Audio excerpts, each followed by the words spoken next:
Movie అంటున్నాయిందిరా ball కొద్దిగా swing అయినా భూమి చేసే స్వింగ్ వేరే లెవెల్ ఉంటది గైస్. కన్సిస్టెంట్ గా 10 ఏళ్ళు ఉండు కదా SRH వదిలేసిరు కదా, ఆ రకంగా ఎట్లా వదిలేసిరు మీకు మీ కప్పుల్లో ఎవరో వదిలేసినాం మేము. RCB ఫస్ట్ ఆడింటే 45 లోపల ఆల్అౌట్ అయ్యేది ఆ పిచ్చి పైన.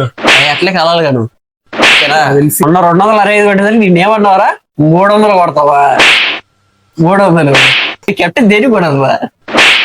నేను అభిషేక్ పొరలు కానీ లేకపోతే ఈ పరిస్థితి ఏందిరా. నాకు హ్యూమిలేటింగ్ ఉంటది చిన్న చిన్న స్కోర్లు ఆడాలి. మీరు కొట్టినప్పుడు ఆ చిన్న చిన్న స్కోర్లు ఎప్పుడు రావులే అవుట్ అయ్యేటోడు కాదు. ఆ దుమ్ము ఏదో కంట్లో వచ్చి పులిసాడు సరిగా చేయలేకపోయింది. కానీ మరి మిగతా 9 వికెట్లు ఫోరల్ గానీ వికెట్ ఆరు ఎట్లా పడింది. అప్పుడే మెయిన్ దుమ్ము, ఎక్కువ దుమ్ము అప్పుడేగా. అది ఇది కూడా ఆ దుమ్ములో కొట్టుకోవాల్సింది నిన్న. సర్లే ఇక నెక్స్ట్ కూడా ఎందుకు వచ్చింది తెలుసా, నిన్న RCB వేసిన విధ్వంసం ప్రకృతి కూడా చూడడానికి వచ్చింది. రన్స్ తక్కువ అని చెప్పేసి మేము షెపర్డ్ తో వేయించినాం.